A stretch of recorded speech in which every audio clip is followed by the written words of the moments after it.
তুরস্ক কোরআনে কারীমে পড়া নিষিদ্ধ ছিল, কোরআন পড়া নিষিদ্ধ ছিল, আজান নিষিদ্ধ ছিল, আজান নিষিদ্ধ ছিল, তুরস্ক থেকে উমরা নিষিদ্ধ ছিল, তুরস্ক থেকে হজ নিষিদ্ধ ছিল। তুরস্কের এক প্রেসিডেন্ট সে রিয়াদে কোন কনফারেন্সে আসার পরে সে চুপে চুপে উমরা করছিল, এই দায়ে সে দেশে যাওয়ার পরে গ্রেফতার হয়েছে। সেই তুরস্ক আলহামদুলিল্লাহ এখন তাদেরই সাপোর্টে আল্লাহ তাআলা শরিয়া ইসলামিক হুকুম দিয়েছে। প্রেসিডেন্ট কোরআন কারীমের হাফেজ, এরদোয়ান কোরআন কারীমের কি হাফেজ। যে কুলাঙ্গার তুরস্ককে ইসলাম মুক্ত করার স্বপ্ন দেখেছিল, কামাল আতাতুর্ক, আতাতুর্ক মানে বাবা, বাবা আমাদের দেশে যেরকম বাপ ছিল, বাপ কি ছিল বলেন, যেমন পিতা ছিল, আমাদের দেশে একজন পিতা ছিল। তো আল্লাহ তাআলা দেখেন, সাধারণভাবে কেউ কারো কোনো ছেলে যদি ছেলের সাথে যুদ্ধ করে, ও তোরে এমন মার দিব বাবার নাম ভুলে দেব, আল্লাহ তোরে এমন মার দিব বাবার নাম ভুলে দেব। কিভাবে বাবার নাম ভুলেছে? এখন যদি ওই বাবার নামটা নতুন করে ঢাকা কালকে স্লোগানটা কি অবস্থা হবে? কবরস্থান হবে না, হবে না বলেন? কিভাবে ভুলে দিল বাবার নাম? বাবার নাম ভুলে দিল, ভুলেছে না ভুলেছে না বলেন? কি পরিমাণ ভুলেছে বাবার নাম। বাবার ছবি এগুলো ভাঙতে গিয়া কত হাজার জেলে গেছে শুধু বাবার ছবির আন্দোলনের পরে। সব জেল তো কেন হয়েছে? বাবার ছবির কি, ছবির বিরুদ্ধে কথা বলে তো একজন মানুষের প্রতিকৃতি ছবির জন্য জেলে যাওয়ার ইতিহাস বাংলাদেশেই প্রথম। তাও একজন দুজন নয়, অজানা হাজার হাজার। শুধু কেন? আর বাবার ছবির জন্য, বাবার মূর্তির জন্য, বাবার মূর্তির জন্য জেলে গেছে। সারা পৃথিবীতে কারো বাবার মূর্তির জন্য কেউ জেলে যায় না। আর বুঝেন নাই কথা কি বলছি বলেন? বাবার মূর্তির জন্য কেউ কি যায় না বলেন? বাবার মূর্তির জন্য জেলে যায় না। তার বাপের মূর্তির লেগে আমরা 1 বছর ঘর ছাড়া, বুঝলেন? তার বাপের মূর্তির লেগে। তখন আরশের মালিক কি বলে জানেন? এই শুনুন, ভুলাই দেবো, ভুলাই দেবো, ভুলাই দেবো। আমি কইতাম আল্লাহ কবে কবে কবে? তো আল্লাহ কইতো আর কি, কিন্তু আমরা তো ওই জবান তো আমাদের নাই। আল্লাহ কইতো 5ই আগস্ট, 5ই আগস্ট, 5ই আগস্ট। আমাদের কে ওই জবান আছে শুনতাম কি?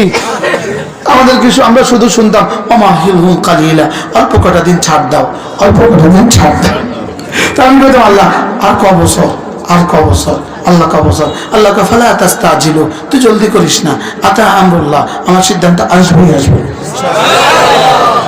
কি হয় বাংলাদেশে একটা ডায়ালগ, তিনি ছাড় দেন ছেড়ে দেন না, এটা প্রথম ডায়ালগ আমি দিছিলাম। এখন এটা আমাদের ইয়ারাও কয়, তত্ত্বাবধায়করা কয়, উপদেষ্টারাও কয়, তিনি ছাড় দেন ছেড়ে দেন না। বলেন তিনি কি দেন বলেন? তিনি ছাড় দেন ছেড়ে দেন না। মূলত আমি একটা বইতে পড়ছি, এটা আমি একটা বইতে পড়ছি। আমেরিকার একটা পপ তারকা, সে গান গাইত, এক গানে তার $10 লাখ ছিল তার বকশিস। লক্ষ লক্ষ মানুষ, 10 লাখ মানুষ তার সামনে গান শুনত, পপ তারকা। তো সে একটা গান গাইয়া বসছে রেস্ট নিকে, আর একটা বিড়ি ধরাইছে, সিগারেট ধরাইছে। তো সিগারেট ধরাইয়া ধোঁয়া, হাজার হাজার মানুষ করতালি দিতেছে, তাকে থ্যাংক ইউ দিতেছে। সে একটা ধোঁয়া ধরাইয়া এভাবে বললো, গড তোমাকে দিলাম উপহার। ধোঁয়া কোথায় দিছে? উপরের দিকে দিছে। তোমাকে দিলাম উপহার। করতালিতে মানুষ মুখরিত। একটা কথা সে বলছে, বলে ফেলছে কথা, ব্যাস সে ঘরে গেছে। তার বমি শুরু হয়েছে, তার বমি শুরু হয়েছে, বমি হইতে হইতে রক্ত বমি শুরু হয়েছে। দেখতে দেখতে তার জীবনের সব শেষ হয়ে গেল, শুধু বা রক্ত বমি করতে করতে সে মরে গেছে। এই অবস্থায় সে বলছে, গড আমি জানতাম তুমি ছাড় দাও, ছেড়ে দাও না, তবে তুমি যে আমাকে এত তাড়াতাড়ি ধরবা এটা আমার জানা ছিল না। কি এরাও এখন কি বলে জানেন?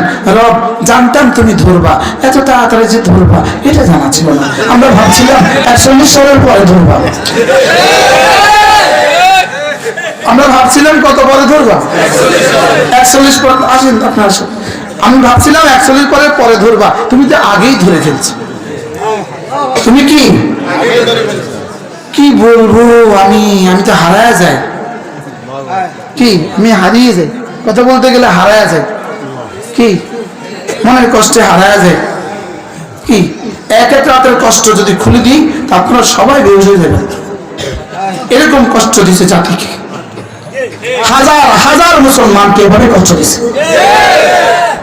আমরা যে বিল্ডিং এ আমরা ছিলাম ওটার নাম ছিল শতাব্দী, পুরো 4-5 তলা ভবন, পুরাটা নয়, এরকম কমপক্ষে 20টা ভবন, প্রত্যেকটা ভবন শুধুই ওলামায়ে কেরাম দিয়ে ভরা ছিল। ওটারই এক ভবনে ছিলেন আল্লামা আব্দুল্লাহ হোসেন সাঈদী রাহমাহুল্লাহ, আল্লাহ তার কবরকে জান্নাতে পৌঁছে দিন। তো আমাদের যারা ডিউটি করতে আসতো তারা বলতো, হুজুর আজকে গত রাতে কিন্তু সাইড হিসেবে ডিউটি করছি, গত রাতে কি করছি, ওরা খুশি হয়ে যেত, হুজুর ডিউটি করছি। তাই আমি বলি আমার কথা হযরতকে গিয়ে সালাম দিবেন, যে বলবেন যে একটা ছোট্ট একটা মূল হিসাব আছে, আপনাকে সালাম দিছে। কি হয়? হ্যাঁ, এরকম হাজার হাজার হাজার হাজার ছিল। যাকে জিজ্ঞেস করতাম কেন আসছেন, সে বলতো জানি না, কি লেগে আনছে, আমি কি লেগে গেছি আমি জানি না। পরে যখন মামলা তুললো, যখন মামলা দিল, মামলার বিষয় মামলা হলো সাভার ফুলবাড়িয়া বাস স্ট্যান্ডে হামলার পরিকল্পনাকারী আমি।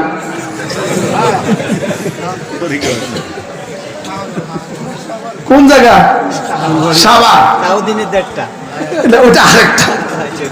ফুলবাড়িয়া বাস স্ট্যান্ডে কেউ একজন হামলা করছে আর কি, ওটা হামলা কেমন দিন করে না, ওটা পরিকল্পনাকারী, বুঝেন নাই? কালকে না পরশু একজন একটা কিচ্ছা বলছে, হুজুর এক ব্যস্ত ডাক্তারের কাছে রুগী লাইন ধরছে, তো রুগী লিখতে লিখতে তো একজনের প্রেসক্রিপশনের মধ্যে লিখে দিছে 200 ব্যাগ সিমেন্ট। কি লিখে দিছে? এখন রুগী সুন্দর মতো গিয়ে দোকানে গিয়ে বলে ওষুধ দেন, তো ডাক্তার রুগী ওই দোকানদার পড়তেছে 200 ব্যাগ সিমেন্ট। হ্যাঁ, তো বুঝে ধরে না এই প্রেসক্রিপশনের মধ্যে এটা কি লিখলো, কি লিখছে? 200 ব্যাগ সিমেন্ট। তো সুন্দর করে আইসা আবার আছে, ডাক্তার সাহেব তো কি লিখছেন একটু বুঝে না, ওই বেটা বুঝতেছে না কি লিখছেন, বুঝাতেন। সরি, বাড়ির ছাদ ঢালাইয়ের কাজ চলে, টেনশনে ছিল। কি এই জন্য সিমেন্টের দোকানে যে অর্ডার দিতাম এটা তোমারও দিয়ে দিছে। কি ভাই, কি পরিমাণ মাথা খারাপ ছিল বলে, মামলা কি লিখতো? কি ভাই,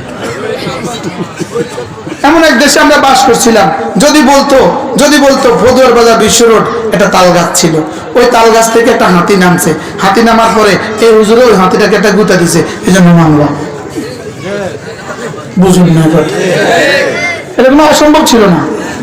কি থেকে তাল গাছ, কি থেকে হাতি নামছে, এটাও তো এদেশে সম্ভব। তাল গাছ থেকে হাতি নামে, এই হাতির হুজুরে গুতা দিছে, এই জন্য এত দ্বারায় মামলা।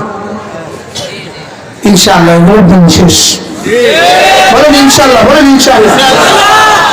আগামী ইতিহাস কোরআনের ইতিহাস, আগামী ইতিহাস মুসলমানদের ইতিহাস, বলেন ইনশাআল্লাহ, বলেন ইনশাআল্লাহ। আল্লাহ আমাদেরকে তৌফিক দান করেন। কথা দূর চলে গেছে, বলেন জাতীয় গুনাহ জাতীয় সমস্যার কারণ, ব্যক্তিগত গুনাহ ব্যক্তির সমস্যার কারণ, সামাজিক গুনাহ সামাজিক সমস্যার কারণ, জাতীয় গুনাহ। এজন্য জাতীয় সমস্যার সমাধান কি? ইস্তেগফার। ইস্তেগফার কাকে বলে? ইস্তেগফারের প্রথম তরজমা হলো যেই গুনাহগুলো হয়ে গেছে সমূলে ছেড়ে দেওয়া। বলেন, যে গুনাহগুলো হয়ে গেছে সমূলে কি করা? সমূলে ছেড়ে দেওয়া। ইস্তেগফারের দ্বিতীয় তরজমা আর কখনো করবো না বলে ওয়াদা করা, আর কখনো করবো না বলে কি করা? ওয়াদা করা। প্রথম শব্দে ফিরে যাই, তার নামাজ ছেড়ে দেওয়া। শিরকের পরে সবচেয়ে বড় গুনাহ কি? আবার বলেন, যারা পড়েন তারা বলবেন না। শিরকের পরে সবচেয়ে বড় গুনাহ কি? এবার আওয়াজ নাই, দেখছেন নি? মনে বাজ বুঝে কোনটা করে কোন বিপদ কে জানে। বলে ইস্তেগফারের পরে শিরকের পরে সবচেয়ে বড় গুনাহ কি? তো আদম আলাইহিস সালাম নিষিদ্ধটা খেয়ে ফেলেছেন, আদম আলাইহিস সালাম নিষিদ্ধটা খেয়ে ফেলেছেন ইজতিহাদান, আর শয়তান আদেশটা ছেড়ে দিয়েছে। আদেশ ছেড়ে দেওয়া নিষিদ্ধ করার চেয়ে জঘন্য অপরাধ, এজন্য শয়তান আদেশ ছেড়ে দিয়েছে। হযরত আদম আলাইহিস সালাম নিষিদ্ধ বস্তু কি খেয়ে ফেলেছেন। মানুষ নিষিদ্ধটা করে কেন? নিষিদ্ধটা করে মানুষ কোনো প্রয়োজনে, লেকিন আদেশ ছেড়ে দেয় কেন? আদেশ ছেড়ে দেয় অহংকার বশত। আমি কি সংক্ষেপে বুঝাইতে পারছি? এটা আদ-দা ওয়াদ দাওয়া একটা কিতাব আছে, আদ-দা ওয়াদ দাওয়া, এর মধ্যে লিখছে আল্লামা ইবনে কাইয়িম আল-জাওজিয়্যি আলাইহিস রহমান। এটা যদি কখনো সুযোগ হয় এই পয়েন্ট আমি আপনাদেরকে বুঝাতে 2 ঘন্টা লাগবে। আদেশ ছেড়ে দেওয়া, বলেন আদেশ ছেড়ে দেওয়া, আর নিষিদ্ধটা করে ফেলা। নিষিদ্ধ করার চেয়ে, নিষিদ্ধ করলে গুনাহ হয় না, হয় না? নিষিদ্ধটা করলে গুনাহ হয় না, হয় না? আদেশ ছেড়ে দিলে গুনাহ হয় না, হয় না? প্রশ্ন, আদেশ ছেড়ে দিলে গুনাহ বেশি হয় না নিষিদ্ধটা করলে গুনাহ বেশি হয়? উত্তর, আদেশ ছেড়ে দিলে যে, নিষিদ্ধটা করলে যে পরিমাণ গুনাহ হয় তার থেকে কোটি গুণে বেশি গুনাহ হয় আদেশ ছেড়ে দিলে। তাহলে ফজর নামাজ আদেশ না নিষেধ? যোহর, আসর, মাগরিব, এশা। এজন্য কেউ আমার এই পয়েন্ট না বুঝলে আপনি বয়ান করবেন না। আপনি এই পয়েন্ট দিয়ে বয়ান করলে আপনার চাকরি চলে যাওয়ার সম্ভাবনা আছে। আলহামদুলিল্লাহ আমারটা যাইতো না। আমারটা কি? আমারটা যাইতো না। বহুত ইমামের চাকরিতে সমস্যা হয়েছে আমার এই পয়েন্ট বয়ান করে। আমি কি আপনি না বুঝলে করলেন খাও? হাজার জেনার চেয়ে, হাজার জেনার চেয়ে একবার ফজর নামাজ ছেড়ে দেওয়া আল্লাহ তাআলার কাছে জঘন্য অপরাধ। নাউজুবিল্লাহ বলেন না? আমি বুঝাইতে পারছি আপনাকে, কিন্তু আপনি এটা বুঝাইতে পারবেন না মানুষকে। তখন আপনার সভাপতি আপনার সাথে যুদ্ধ লেগে যাবে, বুঝলেন না? আপনার সভাপতি আপনার লোকের যুদ্ধ লেগে, সভাপতি না মাঝে মাঝে ফজর নামাজ ছাড়ি দেয়, হ্যাঁ আমার লোকের যুদ্ধ লেগে যাবে। কি তার কইলেন আপনি? কইব না কইব না বলেন? মানুষ গুনাহ করে কখন? গুনাহ করে শাহওয়াতের বুনিয়াদে, গুনাহ করে নফসের বুনিয়াদে। আর মানুষ নামাজ ছেড়ে দেয় কখন? শুধুই অহংকারের কারণে। নামাজ ছেড়ে দেওয়ার পেছনে কোনো কারণ আছে? হ্যাঁ, দাওয়ার মধ্যে এটা 18টা ওযু দিয়ে কথাটাকে প্রমাণ করছে।